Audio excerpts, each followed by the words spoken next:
Bismillahirrahmanirrahim. Assalamualaikum warahmatullahi wabarakatuh. Bertemu lagi dengan saya Rizky Sari di mata kuliah akuntansi perpajakan. Baik teman-teman, untuk kali ini kita akan membahas pertemuan ke-14 ya. Izin beri share.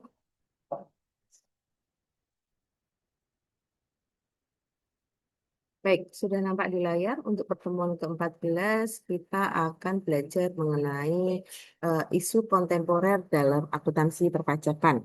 Nah, saat ini isu-isu apa saja yang terjadi di dalam akuntansi perpajakan? Nah, karena saat ini kita sudah dipengaruhi oleh yang namanya globalisasi, transformasi digital, lalu muncul lagi yang namanya isu lingkungan, serta tuntutan transparansi dan akuntabilitas. Nah, pada pertemuan kali ini kita akan membahas bagaimana sih pemahaman mendalam mengenai adanya perubahan-perubahan regulasi perpajakan global ya, dan dampaknya terhadap praktik akuntansi perpajakan yang ada di Indonesia. Untuk capaian pembelajaran pada pertemuan kita yang ke-14 kali ini adalah setelah memahami bab ini, diharapkan teman-teman mahasiswa dapat mencapai kompetensi secara komprehensif terkait dengan regulasi globalnya, terkait dengan digital pajaknya, terkait dengan pajak karbonnya, lalu terkait dengan transparansinya, terkait dengan eh, pajak karbonnya, yaitu kebijakan mengenai pajak lingkungan yang berlaku di Indonesia. Nah,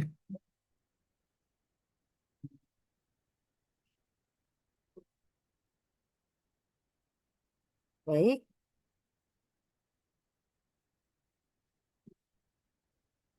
Nah, teman-teman, kalau kita lihat bahwasanya ya kita tahu terkait dengan eh,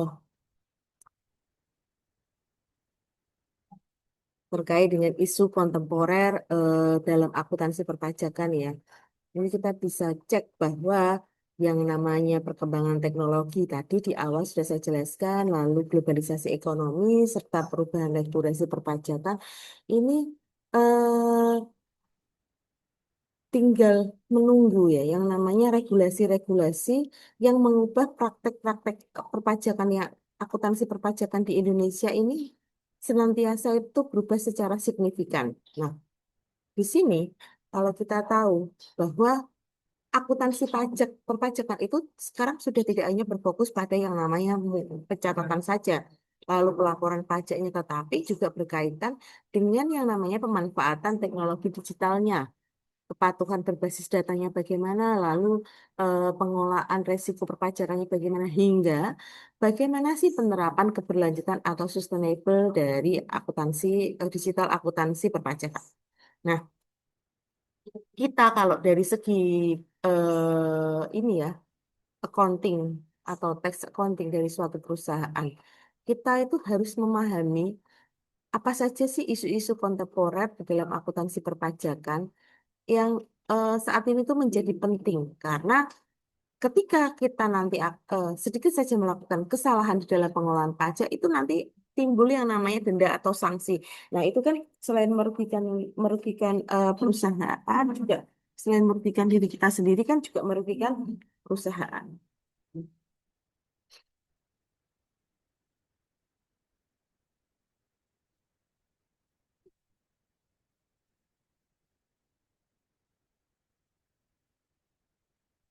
Ini di layar sudah nampak bahwa ada yang namanya eh, peta konsep isu kontemporer perpajakan, di mana terdapat 4 pilar utama yang menjadi kerangka pembahasan pada bab ini, dan itu saling berkaitan dan memberikan dan membentuk ekosistem perpajakan yang modern tentunya ya.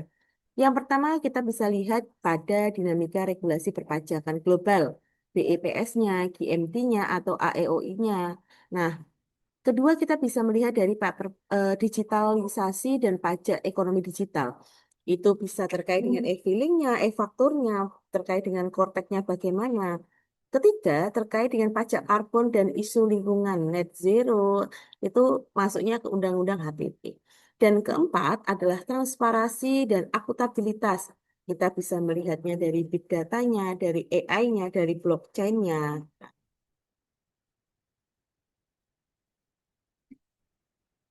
Selanjutnya kita masuk ke bagian dinamika regulasi perpajakan.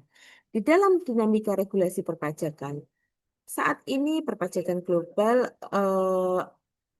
regulasi perpajakan global adalah sebagai bentuk kebijakan dan kesepakatan internasional yang dibuat untuk mengatur sistem perpajakan lintas negara. Jadi ada sistem yang mengatur perpajakan lintas negara. Itu disebut dengan perpajakan global. Nah, di mana di dalam perkembangan perpajakan global ini menyebabkan yang namanya adalah transaksi-transaksi bisnis, di mana transaksi tersebut sudah tidak lagi dibatasi antar wilayah, antar negara, sehingga nanti akan muncul yang namanya harmonisasi atau aturan perpajakan internasional yang menjadi kebutuhan mendesak. Nah, di sini adalah dinamika regulasi perpajakan global. Jadi, di setiap negara itu memiliki regulasi-regulasi apa ya? Regulasi-regulasi di setiap masing-masing negara. Nah,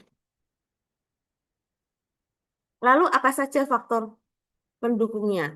Beberapa faktor pendukung yang mendukung perubahan regulasi pajak global ini bisa kita lihat, eh, ditanya, ini bisa dilihat bagaimana globalisasi, kita lihat dari globalisasi ekonomi, terus e-commerce lintas negara, perusahaan multinasional, lalu perkembangan teknologi dan eh, tax avoidance internasional. Kita bahas dulu mengenai globalisasi ekonomi.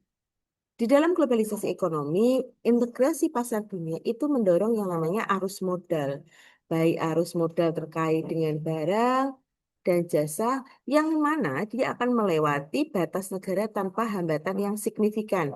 Nah, di dalam melewati batas negara dengan hambatan yang signifikan, pasti tentunya ini eh, akan ada pajak, di mana pajak tersebut adalah pajak yang lintas negara. Nah, kedua, terkait dengan e-commerce. E-commerce lintas negara. E-commerce lintas negara itu berarti mengenai perdagangan elektronik internasional, di mana menciptakan tantangan baru dalam penentuan yurisdiksi dan objek pajak.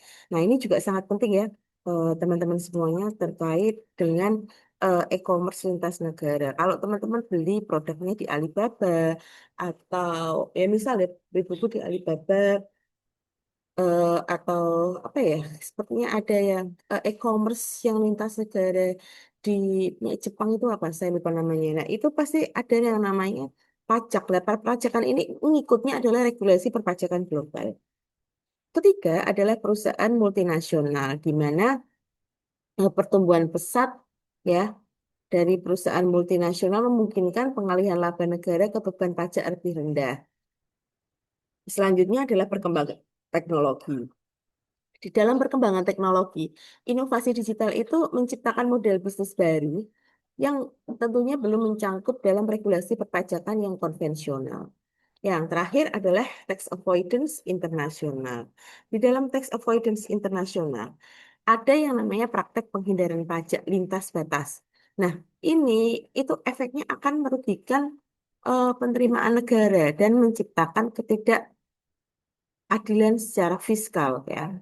Ini berarti eh, perlu ini juga ya, digarisbawahi juga terkait dengan tax avoidance.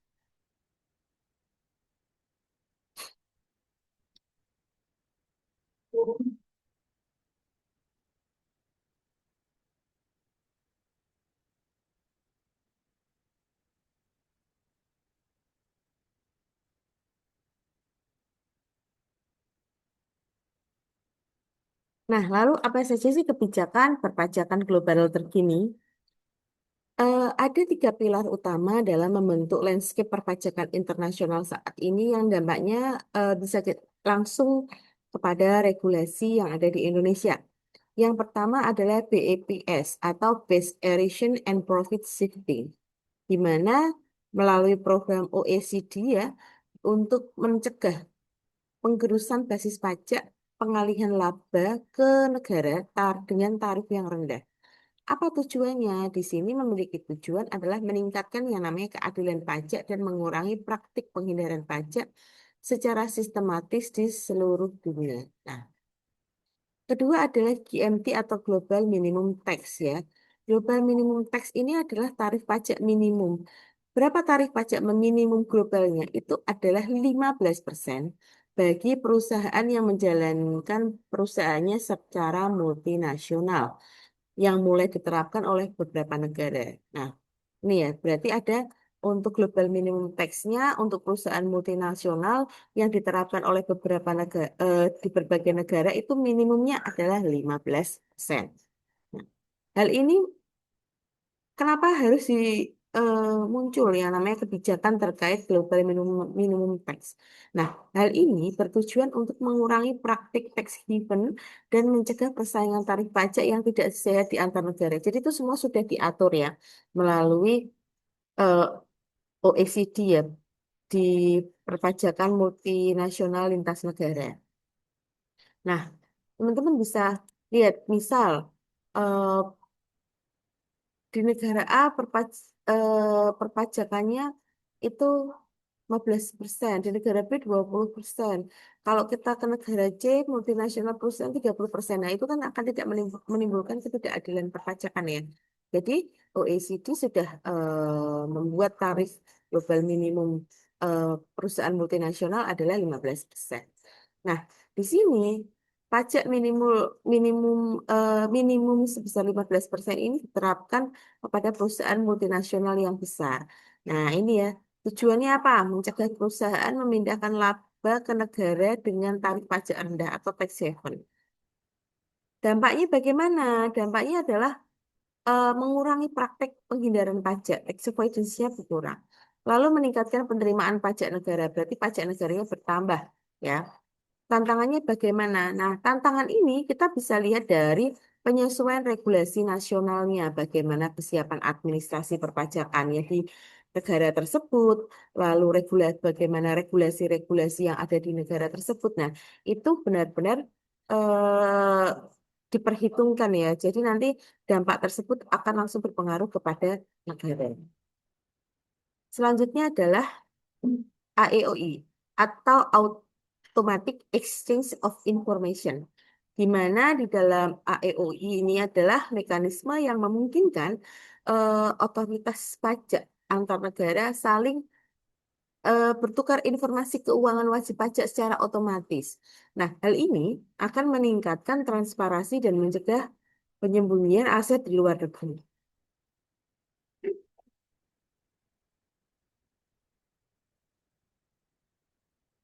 Teman-teman di Indonesia sendiri sebagai anggota G20 dan anggota OECD, ini terikat untuk mengadopsi dan mengimplementasikan ketiga kebijakan global ini ke dalam sistem perpajakan domestiknya.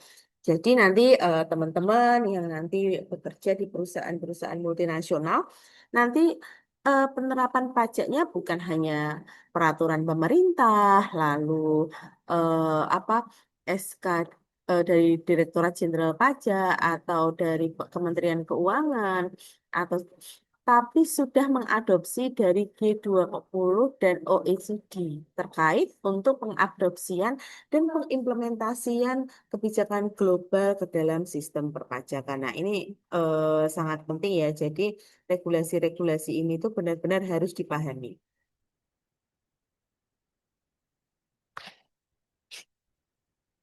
Baik, selanjutnya adalah dampak regulasi global bagi Indonesia. Apa sih dampaknya terhadap respon kebijakan yang ada di Indonesia?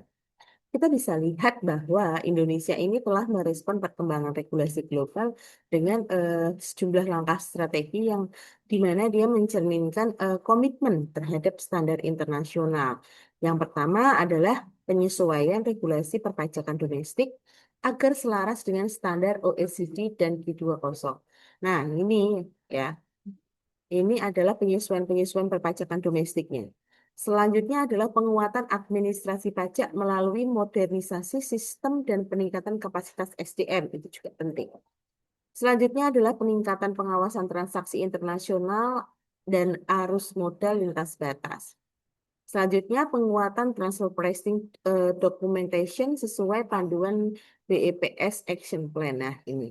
Implikasinya apa? Implikasinya bagi praktek akuntansinya bahwa dengan adanya perubahan regulasi global ini akan menciptakan yang namanya tantangan dan peluang bagi akuntan dan konsultan pajak di Indonesia. Kita bisa melakukan memahami kebutuhan yang mendalam terkait dengan transfer pricing ya. Kita kemarin sudah bahas transfer pricing ya. Terus kemampuan analisa resiko pajak internasionalnya bagaimana. Selanjutnya pemahaman tentang country by country reporting atau CBCR dan keahlian dalam perencanaan pajak sesuai kepatuhan. Jadi kemarin ya tax planning ya. Tax planning itu bukan termasuk penghindaran tapi perencanaan pajak, tapi kita sudah sesuai dengan kepatuhan perpajakan.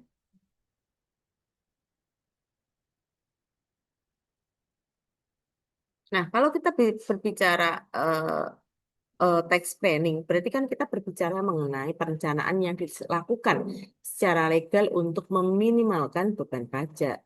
Nah, apa saja contohnya? Yaitu memanfaatkan insentif pajak, memilih metode penyusutan yang diperbolehkan, metode penyusutannya apa yang diperbolehkan sampai menurun sama garis lurus. Kalau pakai average boleh atau tidak itu harus benar-benar diperhatikan untuk peraturan atau regulasinya. Nah, selain itu ada yang namanya agresivitas pajak. Nah, kalau kita berbicara mengenai agresivitas pajak itu adalah strategi perusahaan untuk menekan beban pajak hingga mendekati batas ketentuan hukum. Jadi eh, dengan adanya agresivitas pajak ini nanti muncul yang namanya koreksi fiskalnya dari laporan keuangan komersial versus fiskalnya, lalu muncul yang namanya sanksi administratif serta penurunan reputasi perusahaan. Nah, di dalam agresivitas pajak ini perusahaan itu menekan bebannya itu mendekati batas ketentuan hukum. Jadi teman-teman harus bisa membedakan tax planning lalu agresivitas pajak ya. Kalau agresivitas pajak nanti bisa aja muncul yang namanya sanksi administratif.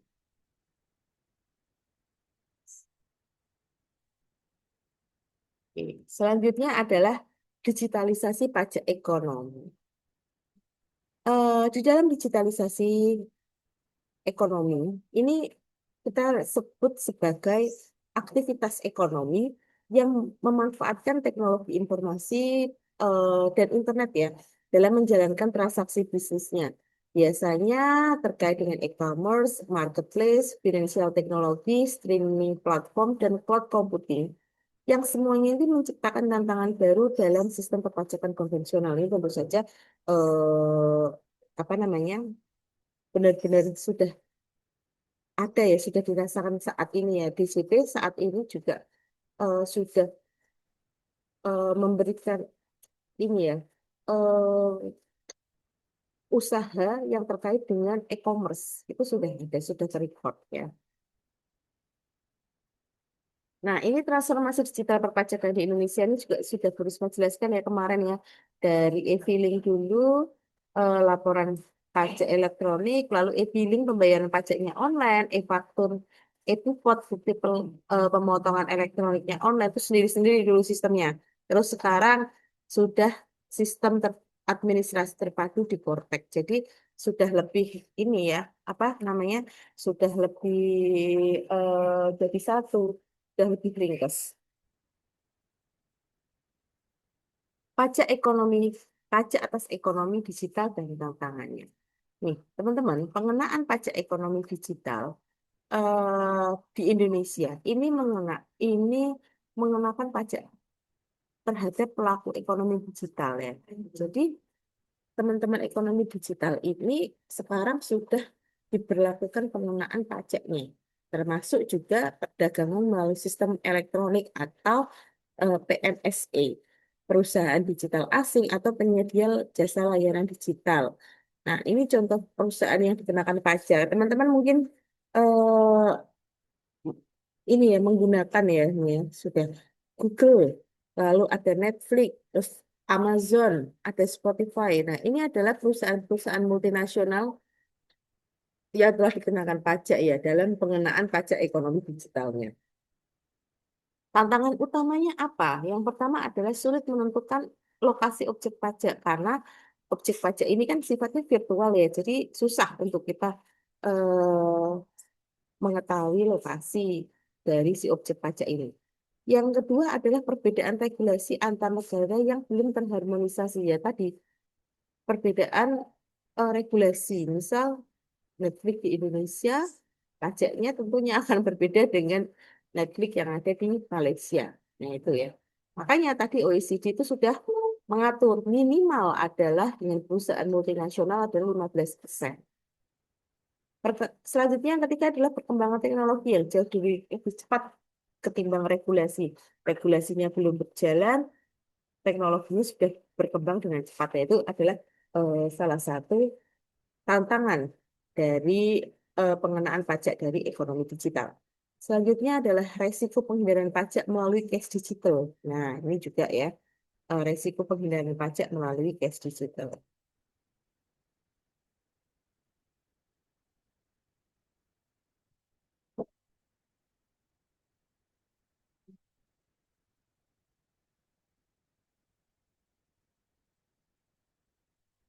Hmm.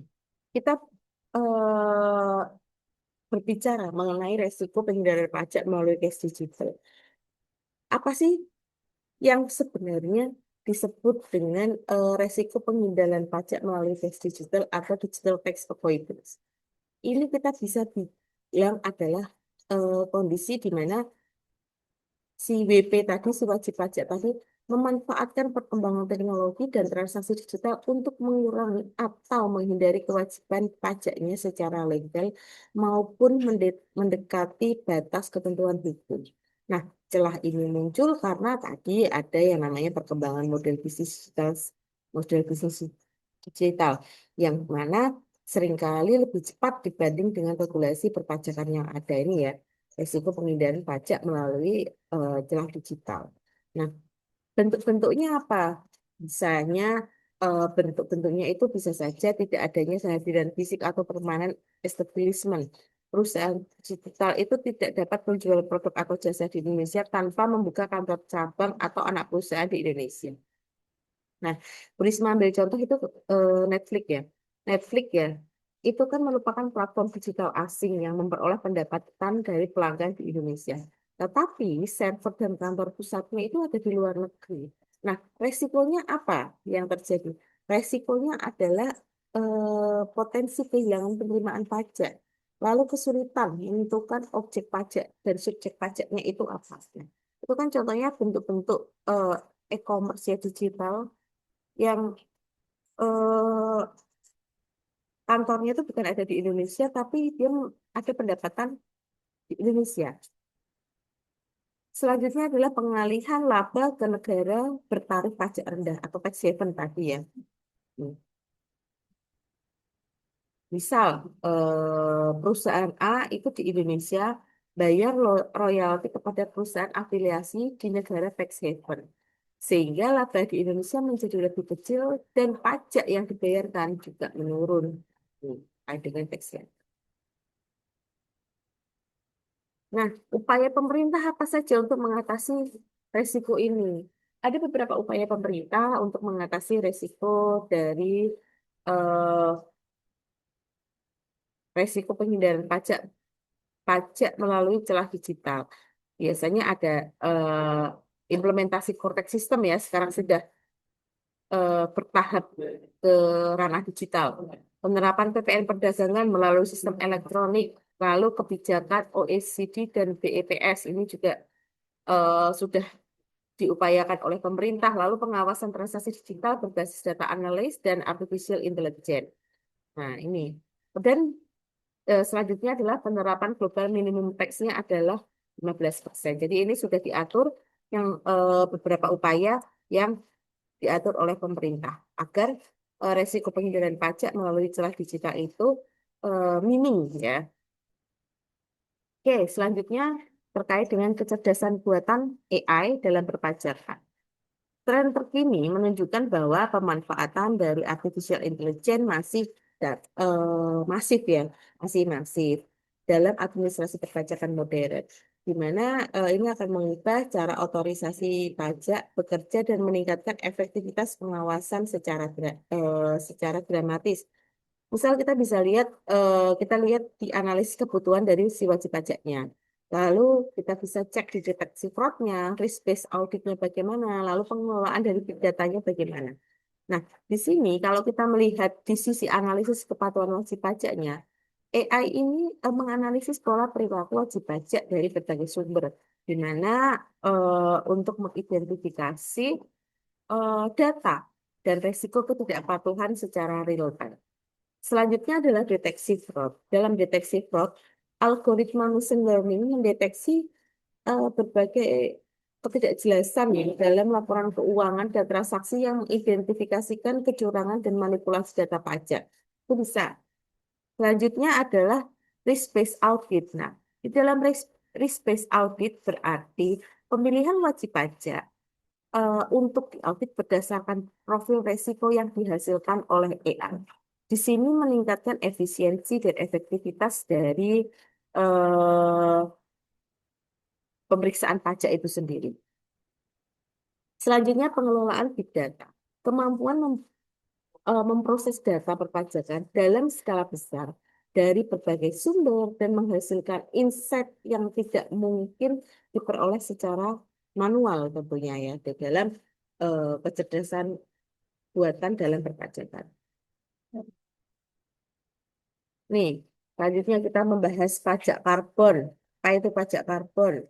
Nah, pajak karbon itu adalah penguatan atas emisi karbon yang dihasilkan oleh aktivitas ekonomi yang berpotensi merusak lingkungan. Di Indonesia, pajak karbon itu sudah diatur dalam Undang-Undang Nomor 7 Tahun 2021 tentang harmonisasi peraturan perpajakan. Nah, di mana ini menjadi instrumen fiskal penting dalam mendukung agenda keberlanjutan nasional dan komitmen iklim karbon. Ini terkait dengan pajak karbon. Apa sih dampaknya dan hubungannya dengan akuntansi? Di sini dampak bagi perusahaan itu yang pertama dampak positifnya dan dampak negatifnya ya teman-teman. Kalau untuk dampak positifnya adalah mendorong teknologi jauh dan efisien proses produksi meningkatkan efisiensi energi yang berujung pada penghematan biaya jangka panjang. Lalu terakhirnya adalah meningkatkan reputasi perusahaan di mata investor dan pabrik. Dampak negatifnya apa? Dampak negatifnya adalah meningkatkan biaya produksi, terutama pada sektor manufaktur dan energi, dan menurunkan laba pada sektor emisi karbon tinggi. Nah, kalau kita lihat dari dampaknya ini, kita lihat implikasi akuntansinya bagaimana. Dari penerapan pajak karbon, ini masyarakat mensyaratkan perusahaan melakukan adaptasi menyeluruh dalam praktik akuntansinya. Bisa dilihat dari pengukuran biaya lingkungannya, pengakuan kewajiban lingkungannya, dan pengungkapan resiko lingkungannya. Dilihat dari pengukuran biaya lingkungan, berarti kita akan menghitung dan mengkuantitasikan berapa sih seluruh biaya yang terkait dengan emisi karbon tersebut. Nah, kalau pengakuan kewajiban lingkungan, berarti kita mencatat berapa saja sih liabilitasnya atas kewajiban pajak karbon dalam laporan keuangan. Yang ketiga adalah pengungkapan resiko lingkungan. Di dalam penerapan resiko lingkungan, ini memasukkan resiko iklim dan resiko lingkungan dalam keuangan dan laporan keberlanjutan. Jadi nanti kalau teman-teman berhubungan dengan yang namanya pajak karbon, itu nanti di laporan keuangannya akan diukur berapa sih kuantitatif biaya terkait dengan emisi karbonnya berapa, lalu kewajiban liabilitasnya atas pajak karbonnya berapa itu. Nah, tujuannya untuk apa? Tujuannya di sini adalah mendukung net zero emission dan mendorong investasi hijau atau green investment yang ada di Indonesia. Jadi ini sangat berdampak ya untuk akuntansinya sendiri.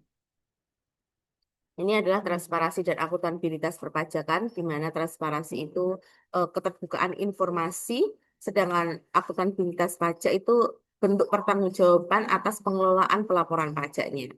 Nah, ini mengapa harus transparan, mengapa akuntabilitas itu penting. Karena bagi pemerintah, penerimaan negara secara berkelanjutan ya, kita harus transparan dan akuntan, lalu mengurangi praktek penggelapan pajak atau tax evasion, dan membangun kepercayaan publik terhadap institusi negara. Bagi perusahaan apa ya? Jelas meningkatkan reputasi dari si perusahaan itu sendiri dan meningkatkan kepercayaan investor domestik maupun asing. Oh, perusahaan tersebut memiliki akuntabilitas, transparansi dan akuntabilitas yang baik, otomatis investor baik domestik maupun asing akan datang. Mengurangi resiko sanksi dan sengketa pajak. Nah, di dalam manfaatnya ini pasti ada yang namanya tantangan. Nah, tadi ada yang namanya kompleksitas transaksi internasional dan penggunaan tax haven-nya. Lalu kurangnya kualitas dan integrasi data perpajakan, serta ancaman cybersecurity dan perlindungan data wajib pajak kan sudah online ya, berarti cybersecurity-nya memang harus dibaguskan lagi. Hmm. Ini ada beberapa studi kasus ya, transis, trans, transfer pricing, ada pajak ekonomi digital, serta pajak karbon dan laporan keuangan. Oke,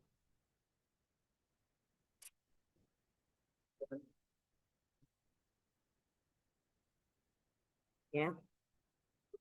Baik teman-teman, pada pertemuan ke-14 ini kita sudah belajar 5 kunci penting menjadi inti bab kali ini. Yang pertama adalah regulasi global yang mana terus berkembang tadi ya. Terus digitalisasi ini yang nanti akan meningkatkan efektivitas, lalu pajak karbon sebagai instrumen fiskal. Jadi pajak karbon itu sekarang sudah dimasukkan ke instrumen fiskal dan fondasi transparansi sebagai fondasi dan AI dan big data membentuk masa depan. Baik, nanti apabila ada pertanyaan yang perlu ditanyakan, bisa menghubungi saya melalui WhatsApp grup ataupun siakan. Terima kasih, saya akhiri. Wassalamualaikum warahmatullahi wabarakatuh.